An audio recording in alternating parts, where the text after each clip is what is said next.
Hello and welcome to the Growing Green podcast. Your host, Jeremiah Jennings, is the owner of Growing Green Landscapes in Birmingham, Alabama, and has a passion for growing the entrepreneurship community for those who are young in business. Being a business owner isn't easy, especially in the early years, and that's why in this show we dive into a wide range of topics covering all the challenges small business owners deal with. Even if your company is generating $1 million or more, the stories from our great guest and Jeremiah's own firsthand experiences will propel your business forward. And now, here's your host, Jeremiah Jennings. What's going on, everybody? Thank you so much for tuning in to another episode today here on the Growing Green podcast. This is your host, Jeremiah Jennings, and I'm super excited to come to you today with another great new, fresh guest interview. And I love doing guest interviews. You know this. If you listen to the show for any length of time, they're some of my favorite shows. And we have a returning guest today. This is one that we had, it's been a couple, I think it was like summer of 20, was it summer of 22, I think it was? Is that when it was? Yeah. You think it's been that recent? Has it only been that long? I thought it was longer. You see, that's what I thought, but I started the podcast in 21. So I don't think we did it. I don't think I did it that soon. I think it was like May or something of 22. So it was a while. I mean, over a year and a half ago. I could tell you exactly when it was because your wife was pregnant. You guys were on your baby moon, I'm pretty sure. You were in Florida. Yeah, we were definitely at the beach. Yeah, it was. So it must have been May or June of 22 for sure because Jack was born in September of 22. So yeah, it was right before that. Yeah, that's wild, man. Well, I feel like things have changed. I feel like we've come a long way. Y'all have grown a lot. We have Jordan Edsel with the Lawn Tools in here. Man, you don't have to tell everybody how you're doing. That's kind of the stereotypical question. How you doing today, buddy? But man, let's hop into it, man. Tell everybody a little bit about the Lawn Tools, about yourself, what y'all got going on. If you don't know who the Lawn Tools are, you probably live under a rock. So I mean, just but give us the update. No, I guess the Lawn Tools, the background. I'm actually an optometrist, so this is all just a goofy hobby. I'm not a professional landscaper. I just take care of my own lawn, which is confusing for people in a lot of the videos because people ask me all the time if I'm a golf course superintendent or groundskeeper, and they either think that I'm working on a golf course and in the comments, it always cracks me up because people like always assume stuff, right? They're like, oh, you just screwed up that golf course, or oh, your superintendent's going to be mad at you, and be like, I don't have one of those. Like, this is my lawn. It's not a golf course. But it's super, I guess, it's a compliment to me, right? Like that people think that the grass that I'm working on is a golf course, or, so I'm in the same conversation as the golf courses. And then, the same comments come the other way about like, oh, you're not making as much money per hour that way. You should have done it this way or whatever. And I'm like, I'm not making any money. This is my lawn. Yeah. So he's paying me to do this. I'm spending money to do this up until more recently now that this, social media stuff has kind of like taken off, I guess. And so now making money by doing lawn work, it's not a client that's paying me. It's Google or Meta or, whatever. Just basically ad revenue. So it's just a crazy hobby.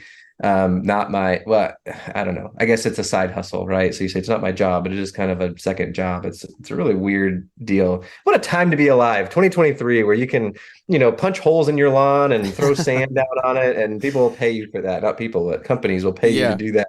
It's crazy. And pay you a pretty good chunk of money to do it too. People love it. So yeah, it's wild.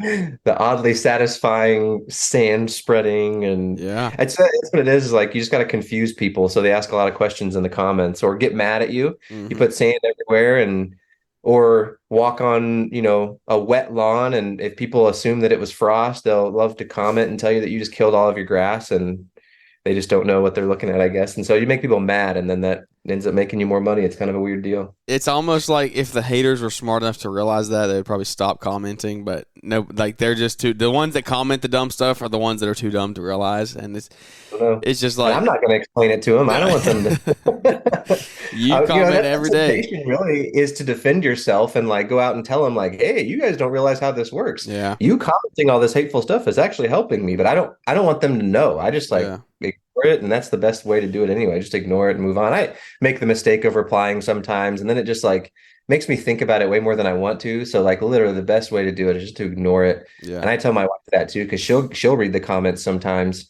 and that's a mistake because then she gets mad.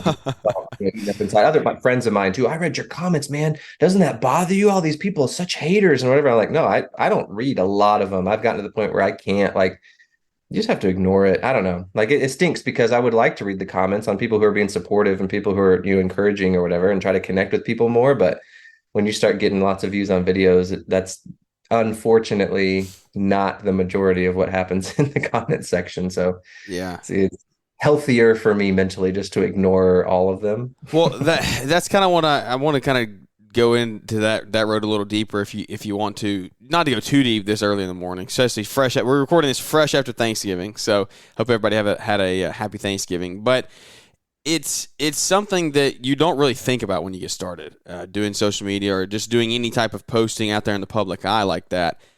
Have you had anything that you don't mind sharing or want to open up about? Like, how have you handled it mentally? Like, that is a lot of people. That is hundreds of thousands of people that will literally just bash you. And you're like, man, I thought this was a good idea. And then you get on there and the people are like just ripping you a new one.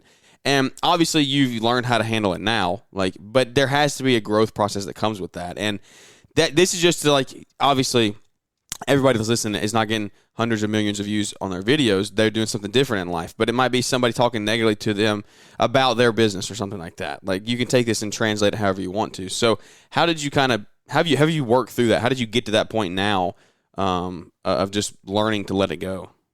It's a slow process of just desensitization, really. Like when I started YouTube in 2017 or 18. I can't, somewhere around there. I don't know if it was like it was in the fall because it was the worst time to start a lawn care YouTube channel. But I started in the fall of 2018, I think.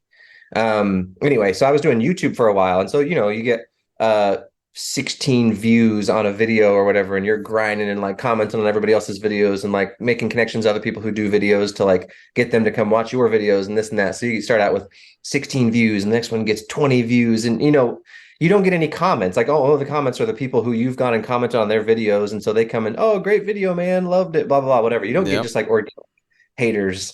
So slowly over time, as it starts to grow, you start getting those, and little by little, like that would really get to me. One of my first few videos was me jackhammering out a rock that was like in my lawn. I did go try to like pull it up. I had a skid steer actually, and I got under the end of the rock and I was going to pull the whole thing up. And when I started pulling it up, like 20 feet away from me, the ground started moving.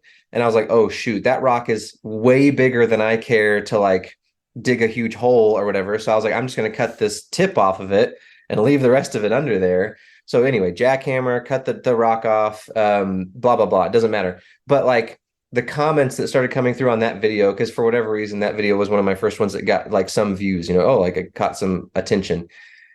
And the comments, people telling me I did it wrong or I should have used something different. Like one person commented, I'll never forget this, because they commented that I should have used a pneumatic device that was connected to a backhoe or something like that. And I was like, where do you see a backhoe lying around in the background of this video that I show? Yeah, if I had access to one, I absolutely would have used it. Yeah. But I don't. My father-in-law knew a guy who had a jackhammer. So that's what I used. And so I came up with this like mantra. And I always told people, I was like, the equipment that you have is more effective than the equipment that you wish you had 100% of the time.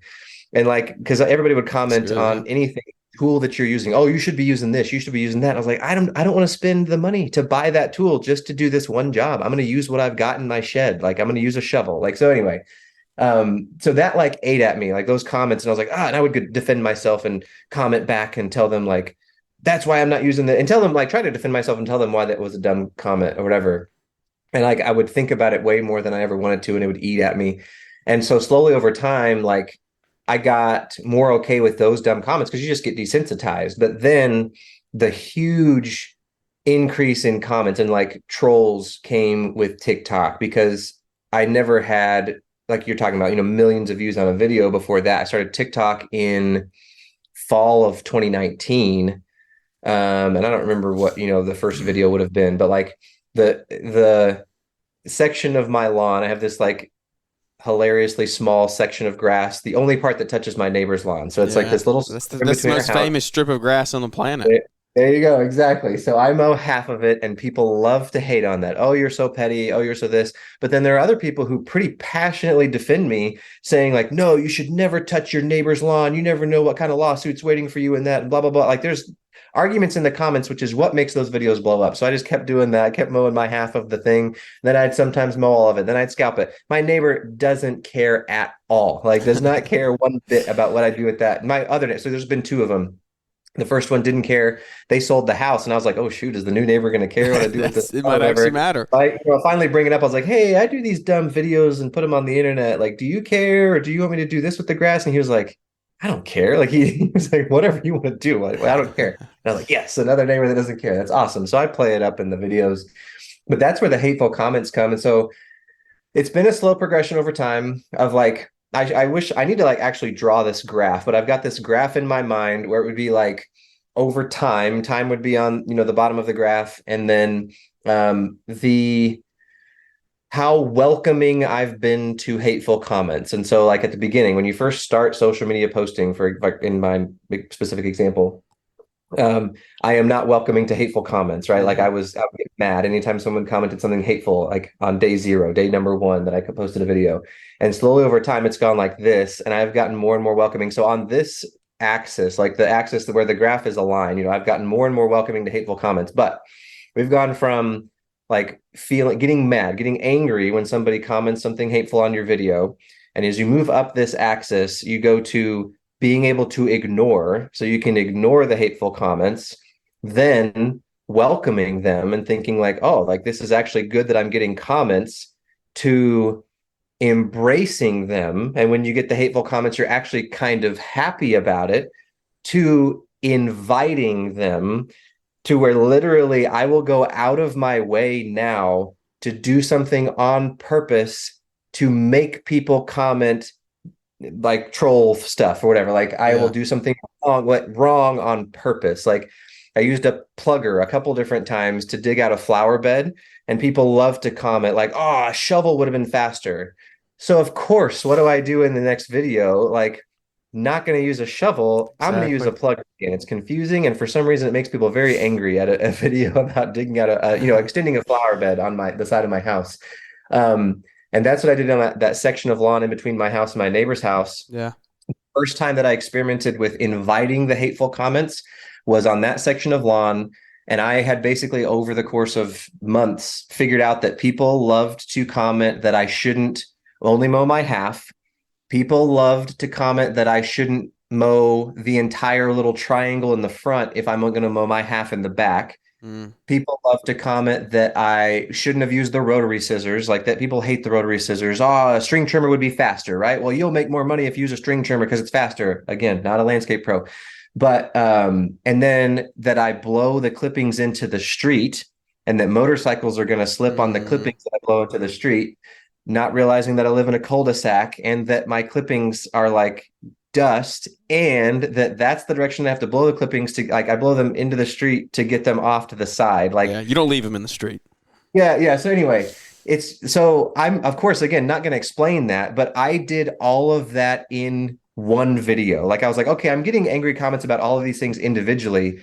Let's put it all together and show it all in one video. So I did that all at one time to try to invite as many angry comments as I possibly could, and it worked amazingly.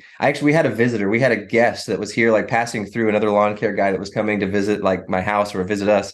And I was posting the video that day, and I told him like basically what I just told you, but I hadn't posted it yet. But I told him this video is going to blow up because it's going to get a bunch of hateful comments, and it did. Then we're talking like 20 or 30 million views later, like over the next week or whatever, because of the hateful comments. And so that's like the progression that you get to eventually, to where, you know what, I'm not like, I don't care about these hateful comments anymore. In fact, if I can change my mindset, and if I can invite those comments, and all of a sudden I'm winning. When someone's commenting hateful stuff, I see it on my comments and it doesn't bother me anymore. I go, yes, got him. Like it's all of a sudden making me more happy than it is making me mad. It's like a little mind game. Yeah. Or a big mind game. It's a mindset shift. Yeah. Yeah, that's awesome. That's pretty cool. It's something that you take people are obviously meaning it negatively. Like they're obviously trying to bash you and wear you down, but you just take it and turn it in, and like you said, change your mindset, and you're going to get a whole different view on it. So that's pretty cool, man. I think it's hilarious. I love getting in. I mean, I don't have time to sit in the comment threads, but if there's a certain video or something that'll catch my eye, and I'll go look at them, and it's just like, guys, like, what are you doing with your time? Like, what are you doing with your life at this point? It's ridiculous. Yeah. Man. Well, let's dive into a little bit of what the content is from the Lawn Tools. Obviously, you said you're not a landscape pro, but how has that developed and grown? I think it's cool because the creative side, that's what gets my attention. It's what catches me. It's what I like about you is like, you're not just out mowing tall grass. You're actually putting thought and like actually creating crazy, funny. Obviously, they're just weird ideas, but it's like there's some creativity behind it. I mean, where does that creativity come from? Is it you? Do you have somebody helping you? I mean, did your brother do some of that? Where does that come from? I think that's a cool part of what y'all do. It is mostly me. So my brother and I are the Lawn Tools. So, we have like our logo is like our faces like turned into cartoons or whatever. So I'm on the right, he's on the left. So we become right tool and left tool. And so we are the Lawn Tools together. My brother will be the first one to tell you that he does not contribute anywhere like near as much as what the logo would suggest. Like, yeah, 50-50. Clearly around, this is my lawn. Like I do, I had a goal for myself at one point for shorts for like TikTok is where it started out because, Instagram Reels wasn't even a thing at that point. But for TikTok to create one a day. And that's been kind of fun for me. It's been a challenge to try to come up with a creative idea every day. And I have pushed myself to do that so much that I mean, obviously like some of it's like natural creativity. I don't know where that comes from. It's God-given is all I can say. Like, I don't, because people tell me that a lot, like, oh, how do you come up with this stuff? And I'm like, I don't know. Like, I never really considered myself a creative person. I do think my brother is way more creative than I am. He doesn't have the consistency. Like he's not in it every day, all day or whatever. Yeah. And I try to tap into that. I try to like pull him in and be like, Aaron, like, hey, do you want to come up with something for this? And he has ideas, but like the follow through and the like day-to-day consistency isn't quite his thing. And again, he'll be the first one to tell you that. So I'm not like, you're not bashing him. Yeah. Yeah. Yeah. So like just something about coming up with these ideas, but it's been fun for me to push myself in that and try to come up with a new one every day. Like it's kind of that's been difficult. Like in some days I've only missed a handful of days over the last, what did I just say? 2019. So 3 years or whatever. I haven't missed very many days posting a video, and some of them like, okay, way less creative, just like using a certain sound on TikTok and mouthing the words and making a joke out of it, right? Like memes or whatever. Like that's not as creative versus like coming up with a full project. Or right now I'm growing. So you remember like in the 90s troll dolls? Did you ever see those crazy hair or whatever? Which I know they came out with a newer movie, but the old school troll dolls, I've got a couple of them off eBay that didn't have any hair. And so I am rescuing them and I'm growing them hair out of ryegrass seed. So they're in my closet right now, sitting on a time lapse, growing hair that's grass. So like I grow grass on shoes. I have fake grass on shoes. Like I've just basically owned being like the lawn care hobby, like being this lawn care guy, because a lot of people do take it way too far. I've taken it way too far. Like in my mind, I guess I'm doing it for a side hustle, whereas a lot of people do it just as a hobby. Like they're not making any money. They're paying a lot of money and they're just as passionate about grass as I am. And I'm like, I don't understand how you do that when there's no extra motivation for it. But basically owning that and trying to be the most grass obsessed dad on the planet. Like what would the most grass obsessed dad on the planet do with this or that idea? And so, okay, so maybe Nikes are cool, New Balance are cool. Let's take it one step further and let's put grass on them. Yeah.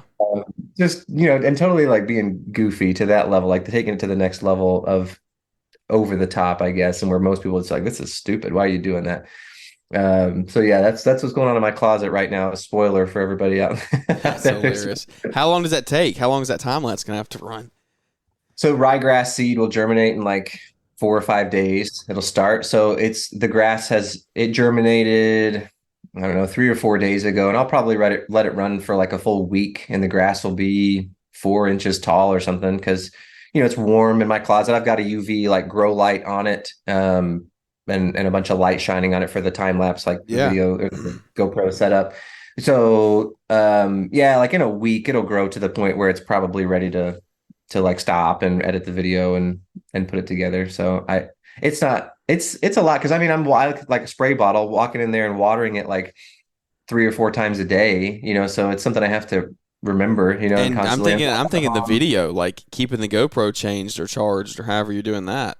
The GoPro is plugged in there, so it doesn't have to stay it's charged or Yeah, whatever, yeah. like constantly. And then on the time lapse setting, it just takes a picture every minute or whatever. So like if you Mm. tried to do a video, I would have to swap out Yeah. memory cards like crazy. Yeah, And that's what I'm thinking. Yeah. main motivation, like I could do that, but the main motivation for that was not wanting the thing to move at all. Like I don't want to have to mess with the memory card because if for the Yeah. time lapse to be as smooth as possible, the camera has to stay still, obviously. So I don't want to have to switch out memory cards. But if you put it on the time, like if it just takes a picture every minute, my memory card, the little thing will pop up on the top corner showing you how many pictures it'll take, like Yeah. on that'll fit on that memory card. It says 999 plus. So Yeah. like Yeah. it's not gonna run out of space.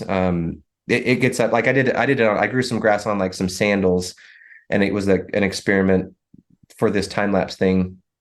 And it got up to like 8,000 pictures or whatever. How are you? Yeah. Have you had good luck with GoPro? Because like here, I've always heard like everybody. I've used them a little bit here and there, but like I've had the ones that I've had have literally just like randomly shut off mid video. Like, what do you do if that thing shuts off halfway through your time lapse? Right. Well, so the sandals, I wanted to do. I have two GoPros, and one of them I had from the front, and then one of them I had from like an angle up at the top, and I was going to switch, time lapse from this Yeah. angle and then time lapse from another angle. And the one that was straight on from the front, which would have been the best view, it shut off after the first 2 days or whatever. Like after 1,000 or 1,500 pictures, and then I could never get it to even do that much anymore because I could like reset it and try to start over again, but it never like it wouldn't work after that. The one that was on the top worked flawlessly and it filmed the entire time. So I switched them. I just took that one from the top. I was like, that one worked really well. So I put it in the front and I have that one going, and that one's working great right now on the trolls. But I have had the same issue. Yeah. Yeah. Yeah. No, I haven't had like flawless luck with GoPros, but this one GoPro that I have seems to work better than Which one a is it? lot. What number is it? Well, I think they're both eights. Oh wow! So they're not even the new ones. They're wow. No, yeah. So, right. One of them, like, yeah, I haven't used GoPros in a while. So, like, I got those whenever the 8 was new, and that's Yeah. what I was Yeah. using for my YouTube videos. And since then, have moved to like, I got a Sony like DSLR camera, and now I have a videographer. So, Yeah. I don't use GoPros anymore, basically at all. So those are like, yeah, just left over from what I had before. But they're both 8s. One of them works and one of them doesn't, basically. So Yeah. yeah, 50. Well, two things I want to dive into, and then open mic if you want to share anything else.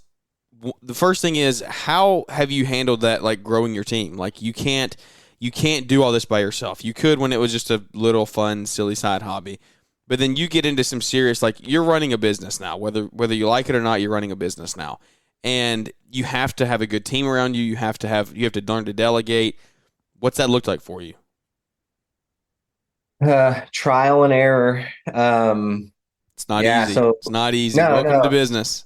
Yeah, exactly. And managing a place. So I'm an optometrist, and I am partnered with two other optometrists. There are three of us, and we run a practice and an optical. So we have like 20 employees. So you So know, there's nothing, yeah, yeah, it's nothing new. Like, and especially over the past few years, like during COVID, the turnover skyrocketed. So Wow. like it's just constant retraining, constant hiring, constant like people quitting, and the drama that goes along with having 20, people working together, Yeah. and this person doesn't work well with that person. It's hilarious actually, because when I was in high school and even before that, my family, we raised Labrador retrievers. We raised like dogs and people would train them for hunting and Yeah. all kinds of cool things, but they were like really good quality lab dogs. And when I was doing that, like you have to let them out and exercise them. So we had this like fenced in area, and they all had their individual kennels, and you'd let them out and run them around, throw what we call the bumper, throw the bumper for them, and while you're training them for hunting type stuff. But there were certain dogs that couldn't be let out with other dogs or whatever. Like there were, this one didn't get along with that one, and that one didn't get along with this one. So you can let them all out together except for that one and this one. And then you have to like take turns. That one had to go back, and then this one could come out with the rest of them. And then you could run these around, and then that one had to be out by itself.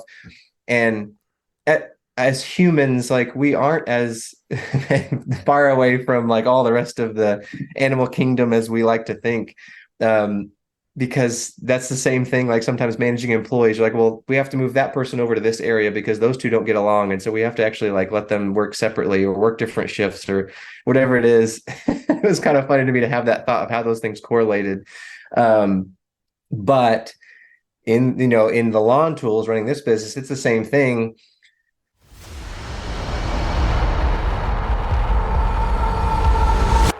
Oh God, I'm gonna have to shovel. I don't even have a snowblower. Nobody to plow me. Oh my God, and the neighbors suck. They don't help. Oh my God, what am I gonna do? Do you want to keep the cash flowing this winter? Head over to Lawntrepreneur and check out all of Brian Fullerton's new courses and powerful resources to get you cashing in on that white gold through plowing snow. The Snow Plowing Training Course is easy to understand, and you'll learn what it takes to do the job effectively and how to bid, price, and estimate snow plowing for both residential and commercial properties. LawnTrepreneurAcademy.com has 3 new resources to take the hassle and guesswork out of securing your snow removal jobs, plus there's eye-catching marketing materials that can help you secure new clients quickly. Ready to crush the snow game this year? Visit LawnTrepreneurAcademy.com or use the link in the podcast description. You've got somebody that doesn't want to show up, or somebody quits, or somebody, whatever, gets a different job. And so like over time, like because the lawn tools, it started out making just a little bit of money. So like that was a lot different because I bought into an optometry practice, and the optometry practice had money to pay employees. So it's like we have the money to pay employees, but you still have to like hire them when they quit and replace people. Whereas the lawn tools slowly started making more money. And so then you might have a little bit of money. Okay, hey, I have a buddy who wants to come help me make videos. I'll pay you like to come over and help me with videos. And so it's like, it might be 1 or 2 hours a week, or whatever. It's like just every once in a while you come over and help me out. And then it maybe gets a little bit more consistent. And then he gets a job that he doesn't have time to do that anymore or whatever. And so, okay, now do I have another buddy that can help me out? My brother-in-law moved here from Florida at one point. So he started helping me out. And so he's gotten more and more, like basically he started helping me out more and more and more to where he's helping me doing a lot of the mowing, and the like day-to-day maintenance on the lawn. Like he'll do some spraying for me, a lot of the mowing, and then helps me with videos and stuff too. He's like kind of a videographer for short stuff too, because like we went on a road trip and went to a few NFL stadiums. And another spoiler for you, went to visit Jake Owen, the country singer. He real mows his lawn, and so we went to his house. That's awesome. And I mowed his lawn, and we got to hang out with him and see his property, which was super cool. So like my brother-in-law was walking around with the lawn tools phone, like filming for short content, while my like videographer, like the official videographer, is walking around filming like YouTube videos. So anyway, my brother-in-law is like a jack of all trades in the lawn tools and like does a little bit of everything and helps me out with a lot of stuff. And then just at the beginning of 2023 is when we got to where like I was like, I want to unload the long YouTube videos take way more time than like any of the short stuff. So like I kept doing the short stuff, hired somebody to do the long form videos. And it was, he's a young guy that I found who's just getting into some of this stuff. He's been on film crews, doing stuff for commercials for companies that are local or whatever. But he was trying to do like his own thing. And I just Googled his name and found him, and he's getting started. So he was super excited about it. And he caught the vision pretty quick, because I told him, like, I'm making videos about lawn, like my lawn, yeah, cutting grass. And sort of the goal with that is to make it comically, like the videos should almost be like, I want them to be like high quality enough that it's almost funny. Like, why in the world does anybody put this much effort into videoing their lawn? And so that's what we go for. Long form YouTube videos, I would say the views probably across the board. Maybe I'm just terrible, but I've always known I'm terrible at it. But across the board, I see everybody's views like slowly going down. Yeah. Human attention span is getting shorter. Yeah. And it is what it is. And so like I've gone all in on the short stuff. And I consider myself a short video creator now. Like long YouTube videos just don't really do what they used to do. The only long form that I see sticking around for any length of time is like a podcast, a video podcast. That's about the only Right. way that I think you're going to get somebody in front of a screen for that amount of time. Right. Yeah. If they're listening to an interview like that, I mean, like Exactly. it's something you can listen to while you're doing something else. It's Yeah. not like Yeah. a 20-minute long YouTube video anymore that like people just sit and watch every detail of every little thing you're doing. It's something Yeah. they can just listen to sort of in the background of whatever else they're doing. Our opinion, right? Like that's, Yeah, you know, yeah, something like I'm a guru. I don't know anything about it. yeah. But anyway, that's sort of how it's like just slowly happened over time that like now, you know, my brother-in-law and the videographer, we have like scheduled times we get together and we try to film stuff. And then my brother comes over when he can. I mean, he's got kids, he's got a job too. And so it's like coordinating all these schedules is tough. Trying to come up with the timing on that road trip was tough. Like because you were gone for a while, right? That was a couple We days. did like 4 or 5 days. Yeah. So like the rundown on that was, so we're in Arkansas. We went to the Atlanta Falcons stadium, so Mercedes-Benz Stadium, and then Georgia Tech has a golf facility like right in the middle of downtown Atlanta. It was super cool. And then went to Charlotte, went to a minor league baseball stadium there. We went to the Panthers Stadium. We have not, they have like a long approval process. We haven't been approved to release any of that video yet. And then we went to Louisville to Equip Expo, where we go every year. We went to a soccer stadium there, and then went to Equip in the afternoon. And then we went to Nashville, met up with Jake Owen, hung out with him for the afternoon, and then came home. So it was a lot in that 4 days. We were all exhausted, but it was a ton of fun. And that's the type of stuff we're going to get into more, trying to get more like NFL stadiums and talk about the groundskeepers and like how much work goes into that. And people watch football like yesterday. You watch a lot of football and you don't have any consideration for the maintenance that goes on to take care of the grass that they're playing on. And I think maybe all of the games yesterday might have been on fake grass if I'm trying to think where they all were. But the ones on real grass, it's crazy. Yeah, well, I mean, even the ones with fake grass, like in Atlanta, they have a practice facility like an hour away that's all real grass. And so those guys take care of the real grass so the players can practice on real grass. And at the Panthers Stadium, they like right across the street, they have their practice facility with real grass. So the groundskeeper there, he's taking care of the fake grass in the stadium, you know, all the fill that they have there, and they have to wet it down and they dry it out and they do, you know, all kinds of different stuff to the artificial turf. Way more maintenance than you'd think. Painting it is the big part. Like they have to paint the logos, scrub it off, paint them for a different event. Or in Atlanta, they're painting for the soccer team, and then they're changing it out like the next day for a Georgia Tech game, maybe. And then they're how do you get the paint off? So they have these like basically 0-turn mowers that have been converted into paint scrubbing machines. And so they've got like giant brushes on the front that like rotate and they scrub the paint off as they spray it, you know, and they scrub it off. And then like, you know, they have sprinklers out there. It's fake grass sprinklers that they can like wash it off, you know, like wet it down and like rinse it off, and then they let it dry and they go out and paint all new logos and all new engines and everything. Yeah. That's wild. Anyway, I didn't mean to interrupt you. So so the delegation the growing the team side has been something that it's been a process. It doesn't sound like it's been super hard, I guess you've gotten some decent people in there. It just takes some time. It's the same thing as like how have you gotten to the point where you're not angry at these mean comments, or like just slowly over time. Like I think I'm the same way. Like I'll go find somebody's channel and you just like go to someone's channel or someone's page on Instagram or whatever it is, like, whoa, this person is like built up this huge following and it seems like they blew up overnight and they just have it all figured out or whatever. Yeah. Like if you ask them about it, it would be the same story. It's like, well, no, it's just kind of been this slow, steady process. Then you have those viral moments here and there, and you might get like, you know, a bunch of followers all at once from one crazy video. But for the most part, it's just like slow and steady, like consistency. And what we don't see behind every person that we feel like blew up overnight is the 5 years that they've put in before you ever found out about them or whatever. Like that's what you don't see. And you have to, because it feels like when you start something, like I want to start something, and of course I want it to blow up tomorrow because it should or whatever. Like, you know, because everybody's entitled to that. Yeah. Like that's not how it works. And nobody that's a success actually blew up overnight, even if it feels like that to you because you just started seeing their content yesterday or whatever. So the same thing with growing a team. It's just been like a slow process, and you just grow to the point where it's like, man, now all of a sudden having another person, because I keep I keep biting off more than I can chew as far as like adding in more areas that are really nice grass. So like basically the amount of time that I have to spend mowing on a weekly basis goes up. And so I just like kept adding in, oh, another green here and another part, like the fairway got bigger. And now we added another green up the hill, like more tee boxes. And I just keep adding on more and more and more, which necessitated hiring another person to help me mow. So that was like, I had tried out a few different people. There was a buddy of mine that would help me mow. And then there was like a 16-year-old kid from my neighborhood that like, was doing some landscaping. And I was like, well, you want to try to learn how to use one of these mowers and do this and that?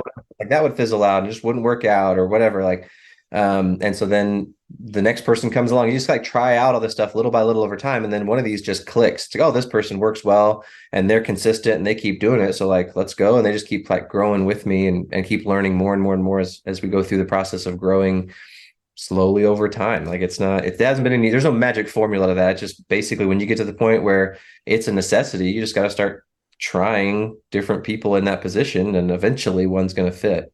Yeah. So you have someone now that comes and mows for like, you don't like, do they get up at 4 a.m. like you do and come mow, or they mow through the day or? No. So I still I asked my wife, I still mow way too much. Like, yeah, but that's what's crazy is I mow all the time and he's mowing a lot too. Like that's you have that much to mow.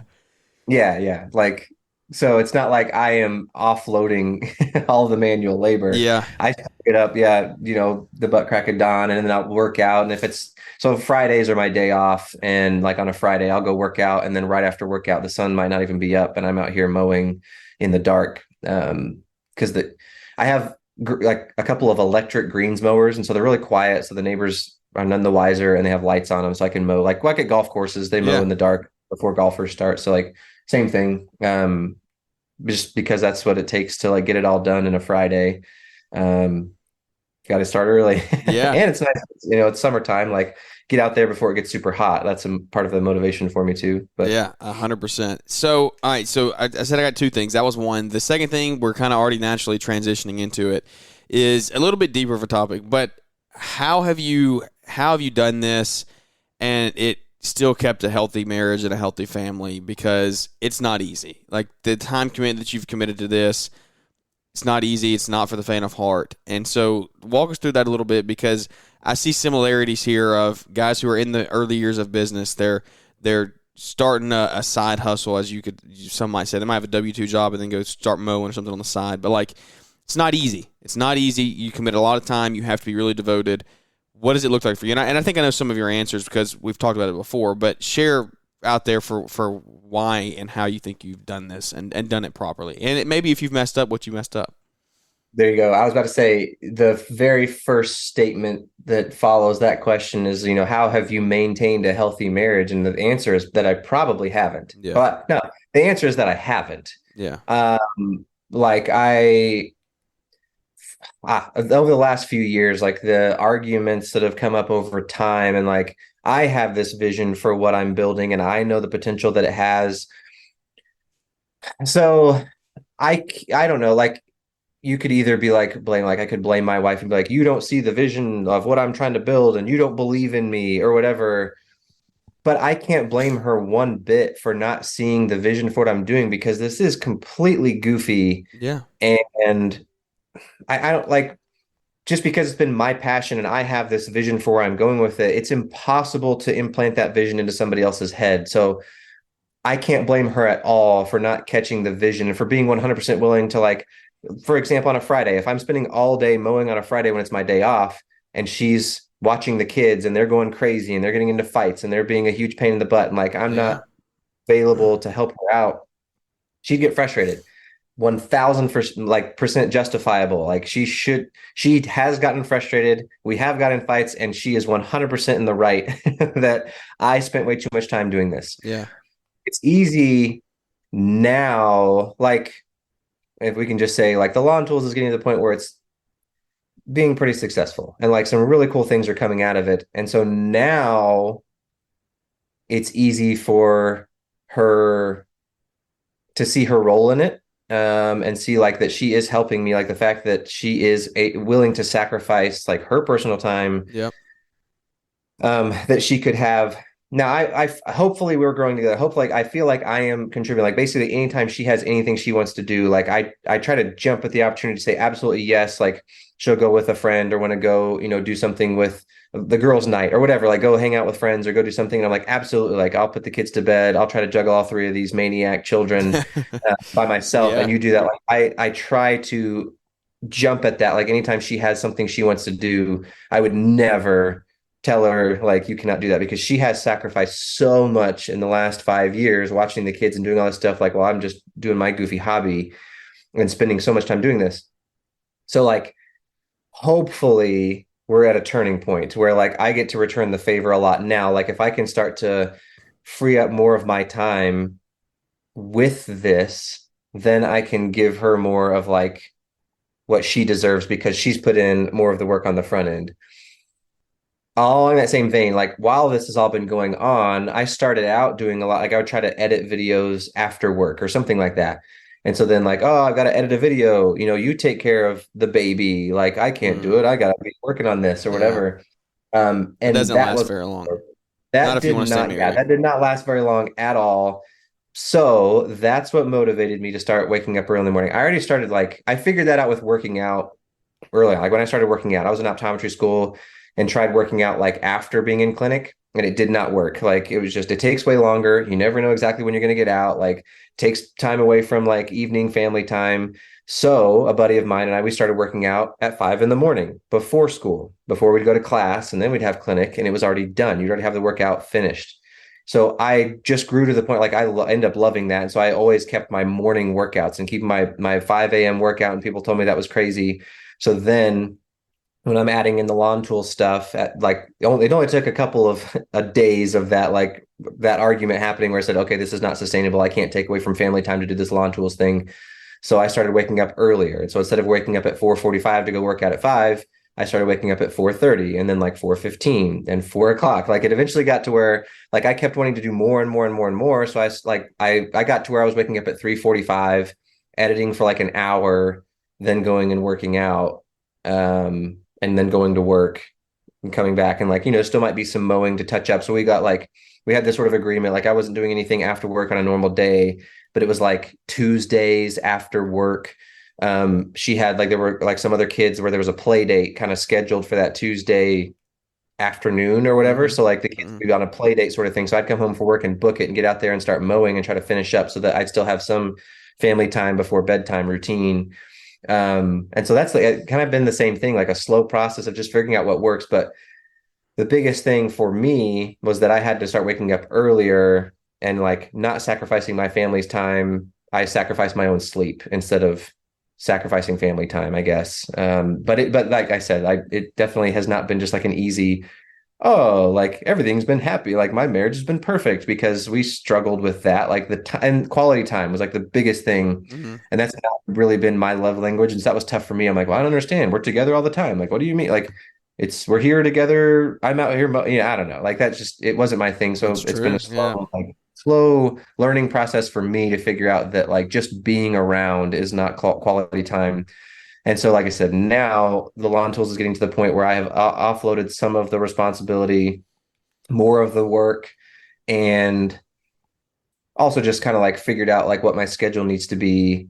And hopefully like that, like if I'm to the point now where I've offloaded some of that to where I'm freed up more to be like more present with my family in the future, I only see it getting better because the goal is to probably do less of the optometry thing, which keeps me tied up away from home, for the 9 to 5. Whereas if I can be home and I don't need 10 hours a day every day of the week to do this lawn tools thing. Like I'm sure if I have more time, I'll end up dedicating more time to it, but that's not my goal. My goal is to free up more time with this.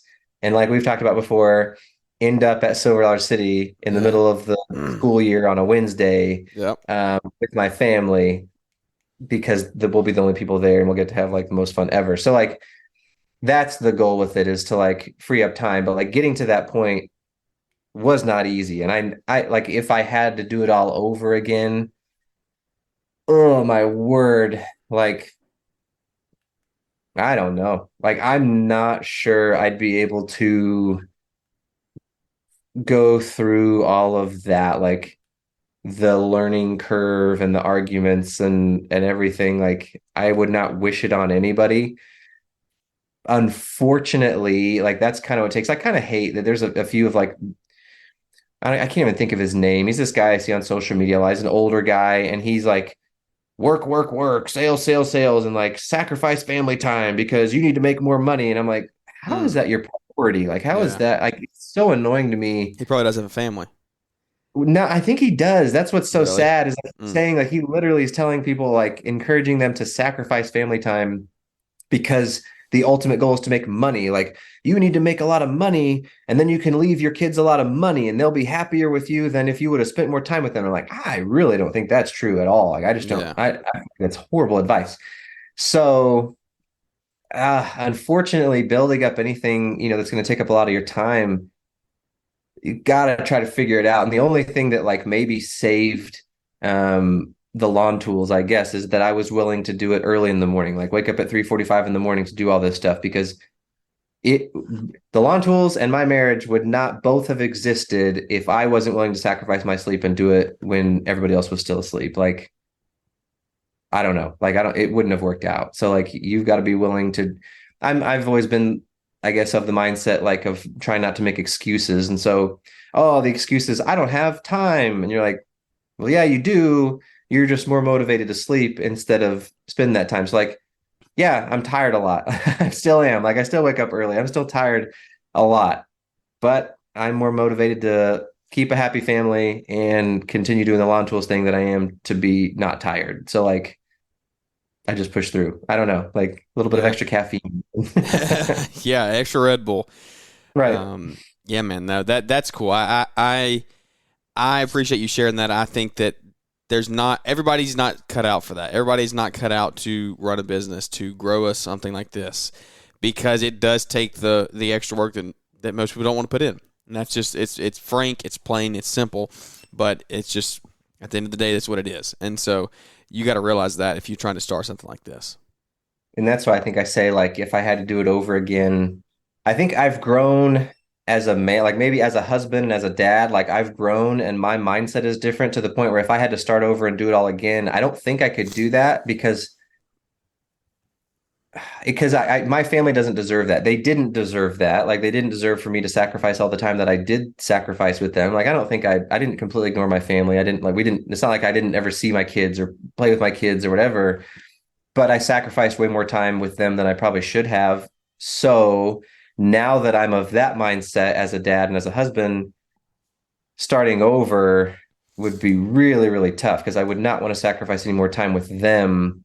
It would probably just be I would have to accept that the lawn tools, like if I had to start over, would not grow anywhere near as fast as it has now because I would not be willing to put as much time to the lawn tools. Mm. Not that like because I know I would not be willing to sacrifice as much time with my family and do that to my wife again. Like it wouldn't happen. So I would just have to accept that I wouldn't do it at all or it wouldn't build anywhere near as fast. Which in turn would probably shut it down because you're still putting in that time, but you're not seeing results. So it's like Right. you're not gonna continue forever. So like that's what people gotta remember is these guys that put it in. Like you're saying, people have been doing this for 5, 10 years, 15 years most of the time. You look at them and say, man, they got a lot of followers, they got a big channel, they got a lot of engagement. Yeah, that's cool, but they've put in the time and they've stuck through when they thought there was not like there wasn't anybody watching, there wasn't anybody listening.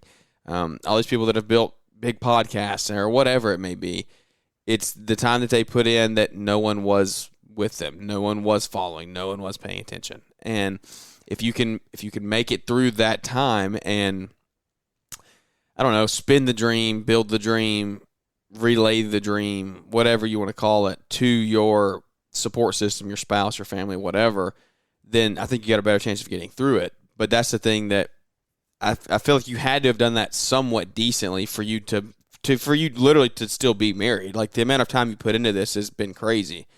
And I will say that I would probably say that getting up early has changed probably everything because you're adding time into the day that you're not taking away from them. But at the end of the day, your wife has to be somewhat on board. I know you're saying like it's hard for her to realize it's a goofy, No, silly like, and that's lawn care, but you had to get her on board at some point. yeah. Well, and I just give her like so much credit for being just. I like to say you're talking about building up a team, right? Like so, oh, this employee and this employee, but my business partner She's your in, closest team. in my life partner, like yeah, is my wife, and she's been amazing. So we've done some stuff in like rental properties as well. So I have like some rentals. I'll just say that, but like she was skeptical about that at first too. Like, and so like, talking through it and like getting over that initial like risk in this. So can we actually afford this? Is this a smart move? Are we going to be able to rent it out? What are the, repairs look like and all this sort of stuff? And I had done the research. And so I was pretty confident. Whereas like, feel like I'm like trying to drag her along. And so you have to spend some time you're convincing each other one way or the other, because that's a team and that's a partnership. And I am just like beyond blessed to have what I consider like the most amazing teammate that I could possibly ever have. Like God has blessed me with this person that was willing to put up with all of my shenanigans because she at least caught a little bit of the vision for the lawn tools and believed in me enough to know that I could do it, because she was willing to watch the kids. Like again, we got in arguments about it. She felt like I was spending too much time a lot of the time, but for the most part, like she graciously just kept the kids out of my way when I was trying to film something. Because like for sponsored videos, like you can't be kids around in a video with a lawnmower. So like there's a lot of that. Like, oh, we got to move to the front yard. Or we got to move to this. We got to do that and whatever. And keeping the kids' toys off the lawn, like because we have this bounce house and like the bounce house stays out there. It'd be much easier just to sit out there, but it would kill the grass, right? So we got to bring it off onto the porch every time they're done playing with it, and like all kinds of stuff like that. That she's been truly amazing. Like I, say, oh, she didn't catch the vision, and she's gotten mad at me, but like it was like a bajillion times over more gracious than she should have been. She helped me out. She has been the most valuable teammate the lawn tools have had, hands down. Like amazing. That's amazing to hear. I'm happy for you guys. I'm happy to see that the results are coming in, and obviously they are. Like, you've built a great audience, you've got a good following there, and hopefully we continue to see more creative content from the Lawn Tools going forward. Is there anything else we missed that you want to share or get out there? I mean, what does the future look like in a summary of what is the future like for the Lawn Tools? I don't know. Like, it's just one of those, I like having these conversations, and even like just talking about it brings it back, like reminds me that I need to go treat my wife right now. So maybe we'll get off this call and I'll tell her to go take a bubble bath or something, and I'll man the kids for a little while. 7 a.m. There you go. Yeah, exactly. All right, man. Well, that's cool. I love it. I appreciate your time. I mean, everybody knows where you are, but standard procedure. Where can everybody find you if they want to check you out? Yeah, so YouTube, the handle or the name or whatever is the Lawn Tools on basically everything, but Facebook, YouTube, Instagram, TikTok. I'm on Twitter, but I haven't really done much on there. I haven't really figured it out. I don't know. Come on, get it right. Sorry. Get it right. I think I vowed I don't use Twitter at all, hardly. I haven't updated my app. I vowed I think I'm just gonna keep the old Twitter app. So when nobody else has it in 15 years, I'll still have it. I'm just never going to update. So yeah, it's wild. Things are changing, content's changing, algorithms change, life changes, but it's cool to see that you're staying consistent, you're growing, and your family's growing, and I love to hear that. So we didn't even get into talking any eye care or anything like that, but that's quickly going to be becoming a side hustle for you, maybe, right? Down the road. And people ask me about that a lot. Like, are you going to quit optometry? It's more complicated than that because I'm a partner with these two people, and I'm not just going to like walk away selfishly and unselfish, like, not wanting to just like leave them hanging. But at the same time, like I want to get to the point where I can sell my share of the practice, not just like walk away from it and get nothing from what I bought in. Like, obviously that's not a good move. So anyway, like I can't just walk away from that. So it's like a slow process of like, maybe eventually I'll take one extra day off a week or whatever. And then maybe a half day off, after that. And the next year, maybe another half day. Like, just going to be a slow process of when we can get new doctors in and have people that are able to take those patients and take that extra time in the clinic. Then I can slowly like transition into doing, I don't know, once a day a week or 2 days a week or whatever. That'd still be like nothing. 2 days of a 9 to 5. I think I can handle it. Yeah. I love it, dude. Well, I appreciate your time, buddy. Guys, thank you for tuning in and following with us. I hope you enjoyed the show. We love doing shows like this. It's just the conversation we get, the camaraderie is awesome. I love talking to guys like Jordan. And Jordan's one of the good ones, though. There's a lot of guys out there you're seeing on the internet that aren't so good, and Jordan's one of the good ones. So very, very appreciative for your time this morning, buddy. No, thank you for having me. It's been fun. Absolutely. Guys, I hope you enjoyed it. If you did, leave us a big 5-star rating and review. That would mean the world to us. It helps us grow the show. And you know what we're trying to do here, just grow the community one relationship at a time. So without any further ado, that's going to wrap this episode up, and we look forward to catching up with everybody here on the next one. Thanks for tuning in to the Growing Green podcast. It is an honor to have you listening, and we hope you receive valuable advice to help take your business to the next level. Don't forget to follow the podcast so you'll be notified when our next episode drops.